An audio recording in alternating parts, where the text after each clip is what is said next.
Welcome back to Night Story.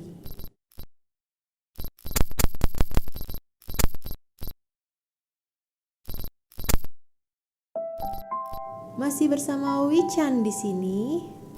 Alur cerita film kali ini aku bakal bahas tentang hantu cantik yang ada di film komedi horor Thailand yang berjudul Oh My Gosh yang rilis tahun 2011 yang lalu. Film ini berkisahkan tentang seorang wanita yang diikuti hantu hanya karena memakai rambut palsu. พรุ่งนี้ทำงานแต่เช้าค่ะสบายดี Sebelumnya buat kalian yang belum subscribe channel ini, jangan lupa subscribe dulu ya. Dan nyalakan lonceng notifikasi kalian untuk mengikuti video terbaru dari kita. Film ini dibuka dengan Kitty yang sedang ikut audisi pencarian bakat. Subki, ya, itu nama asli dari si Kitty ini. Kitty gadis yang sangat percaya diri walaupun dia berkali-kali gagal audisi.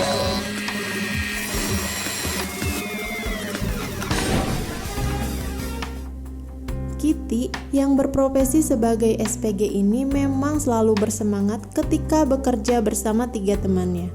Walaupun Kitty harus pakai kostum kadal.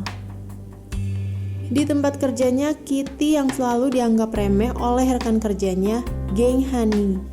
Gak pernah putus asa saat para geng Hani ini memamerkan rambut palsu mereka. Dia yakin suatu saat kalau dirinya bakal menjadi bintang terkenal di alam gaib. Maksudnya di Thailand. Nah, pas si Kitty ini mau balik ke kosannya, dia berjalan melewati toko wig.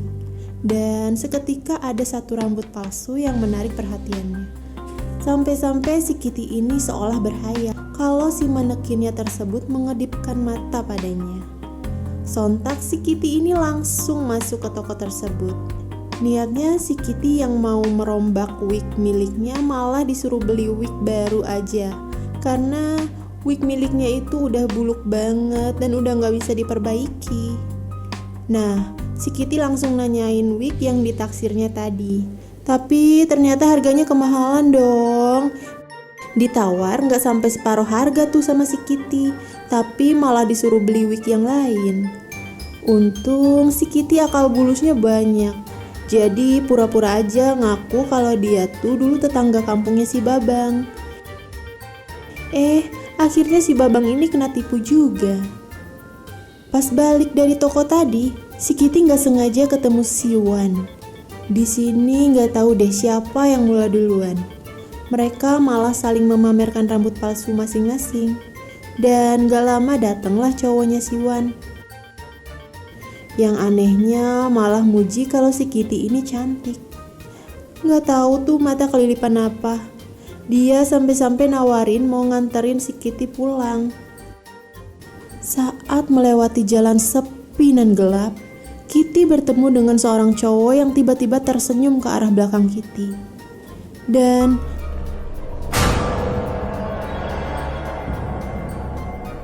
ketika si Kitty ini mau makan, si mamangnya ngasih 2 piring.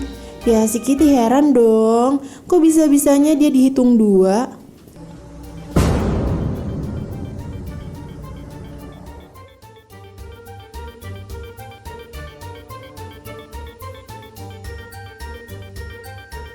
Nah, pas si Kitty ini mau pulang, terus pesen ojek, si abangnya ngasih tarif untuk 2 orang. Si Kitty makin bingung dong. Dan waktu lihat ke spion, udah ada yang duduk aja di motor itu. Ya panik dong, si Kitty pun lebih memilih jalan kaki daripada harus bayarin juga tuh ongkos hantu. Sesampainya di apartemen, si Kitty lebih memilih naik tangga. Karena tuh hantu masih aja ngikutin pas dia mau naik lift. Si Kitty yang udah capek dikejar-kejar hantu itu pun langsung nempelin mantra di jendela kamarnya. Lalu dia pun duduk di sofa saking lelahnya. Dan gak lama tuh tiba-tiba TV nyala sendiri. Malah sampai dipindahin ke channel uji nyali segala. Ya makin panik lah si Kitty ini.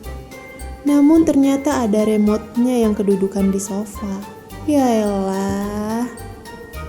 Si Kitty pun bergegas mandi dan keramasin rambut barunya. Tiba-tiba ada tangan yang mau bantuin si Kitty. Selesai mandi, Kitty duduk di ruang TV lalu tanpa sadar ia pun tertidur. Dan Kitty pun tersadar ketika HP-nya berdering, ternyata telepon dari mamanya. พรุ่งนี้ทำงานแต่เช้าค่ะสบายดีแค่นี้นะคะ Ketika Kitty mematikan telepon, tuh kursi tiba-tiba jatuh dan berdiri sendiri. Si Kitty yang makin panik langsung pergi menemui paranormal kenalannya yang bernama Cam. Paranormal macam mana pula yang model begini? Kitty bersama Cam dan anaknya melakukan ritual memanggil hantu yang mengganggu Kitty. Tebakan Cam benar. Hantu itu bernama Bee. Dan Bee meminta Cam atau anaknya memegang rambut Kitty agar bisa melihatnya. Anak Cam menangis ketakutan dan kabur ketika melihat Kitty. Dan giliran Cam, dia juga malah ikutan kabur dan ninggalin si Kitty sendirian.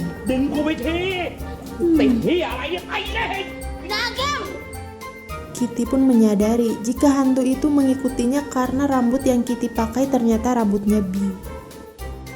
Kitty mencoba berbagai cara untuk memotong rambutnya itu, tapi sia-sia karena Bee selalu mencegahnya. Bee ingin si Kitty ini menjadi temannya. Kitty setuju aja, tapi dengan beberapa syarat.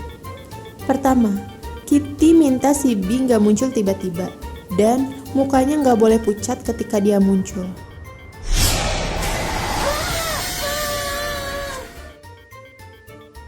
ตาปนไม่มีสี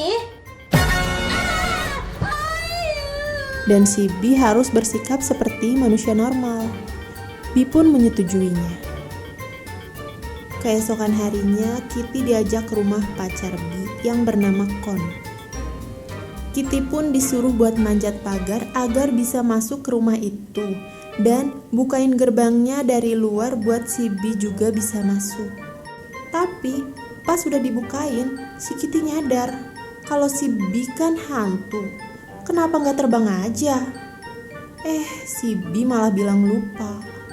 Di dalam rumah, Bee mengingat semua kenangan bersama Con saat mereka bertengkar hanya karena sebuah status di FB. Pas si Bee ini serius ngomel, si Con malah tertidur. Ya udah deh, si Bee makin emosi dan minta putus dari Con. Di situ Bee pun nyeritain semua kisahnya sama si Kitty. Tapi pas lihat si Kitty, tuh orang malah ketiduran juga. Keesokan harinya giliran si Bee yang inisiatif buat bantuin si Kitty pas lagi audisi. Karena kasihan ngelihat si Kitty sampai jatuh di depan juri, jadi si Bee ini ngerasuki tubuh si Kitty dan pertunjukan pun menjadi sempurna.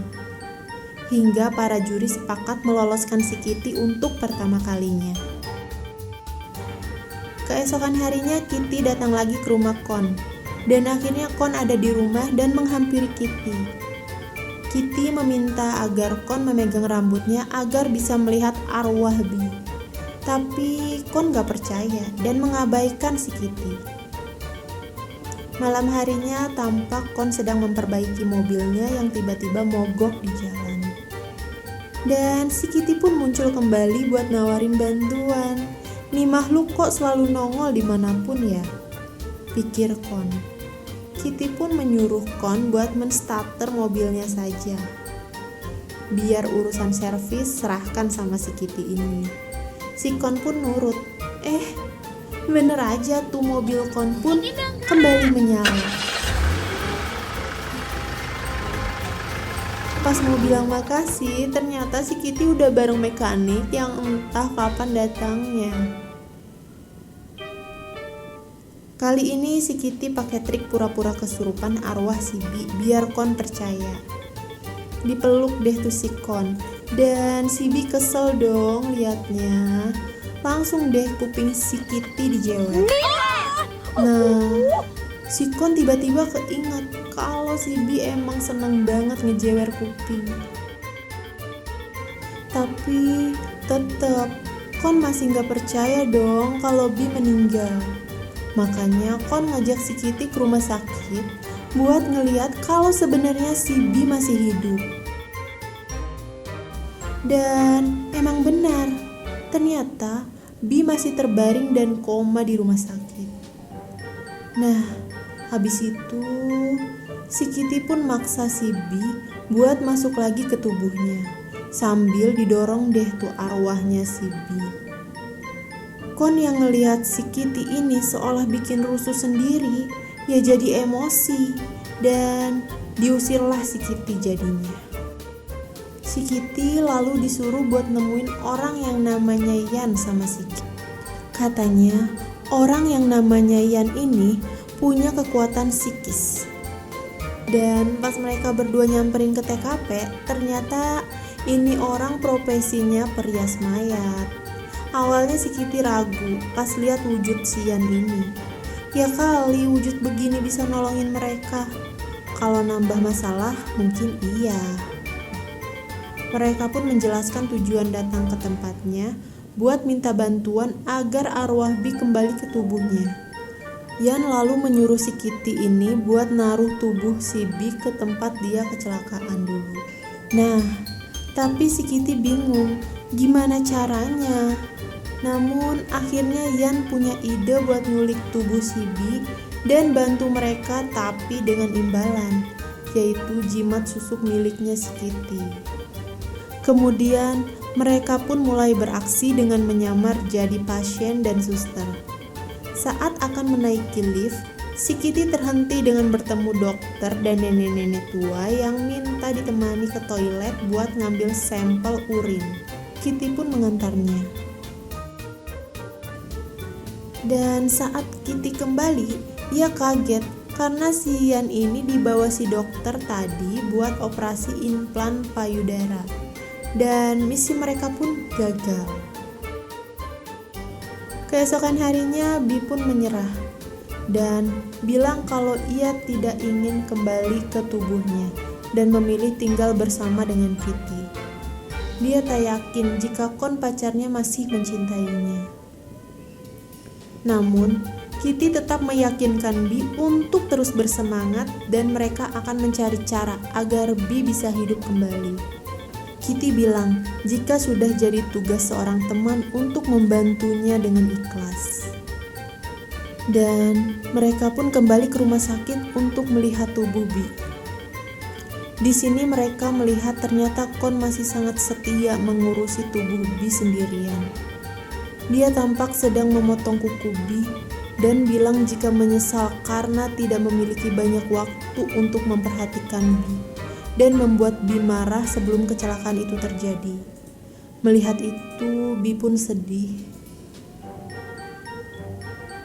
Dan pada saat momen Bi membantu Kitty berlatih untuk kontes audisi kedua, mereka malah berselisih. Kitty yang tak bisa mengikuti gerakan tubuh luas Bi malah ingin dia dirasuki saja biar bisa tampil bagus. Di sini si Kitty bilang udah capek dan gak jadi fokus latihan karena selalu bantuin Bi buat terus ngeyakinin si Kon pacarannya. Dia pun tiba-tiba mecahin kaca dan memotong rambut palsunya. Bi pun kaget melihatnya. Keesokan harinya Kitty bertemu Kon untuk memberikan rambut Bi agar disimpan di sisinya selama operasi berlangsung. Sebelum pergi, Kitty menghampiri Bi yang terbaring untuk mengucapkan perpisahan dan menyemangati temannya tersebut agar bisa sembuh. Di sini terlihat jika sebenarnya si Kitty memotong rambutnya untuk kebaikan si Bi. Dan pada saat Kitty akan tampil di TV, di sisi lain Bi pun terlihat akan menjalani operasi terakhirnya. Dan Kitty pun akhirnya giliran tampil di TV. Dan saat pertunjukan tiba-tiba Kitty terjatuh dan muncullah Bee untuk membantu Kitty dengan merasuki tubuhnya.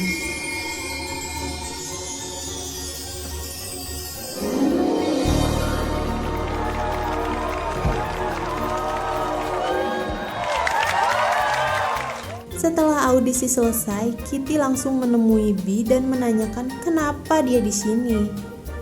Bee bilang kalau di rambut Kitty masih tersisa rambutnya yang membuat Bee bisa mengikuti Kitty. Kitty pun memaksa Bee untuk kembali ke tubuhnya. Namun, Bee menolak karena ia mendengar pembicaraan dokter. Jika Bee sadar, kemungkinan besar dia akan lumpuh. Kitty tetap menyemangati Bee agar kembali ke tubuhnya. Walaupun cuma kemungkinan kecil, tapi masih ada kesempatan dari kemungkinan tersebut. Tapi Bee tidak ingin melihat Kon, lelaki yang sangat Bee cintai, harus merawatnya seumur hidupnya. Kitty kekeh memaksa Bee untuk kembali ke rumah sakit. Namun, si Bee malah merasuki tubuh Kitty untuk menghalanginya. Dengan sekuat tenaga, Kitty melangkahkan kakinya hingga sampai ke rumah sakit tempat Bee dirawat. Hingga mereka pun akhirnya sampai di kamar di mana Bee terbaring.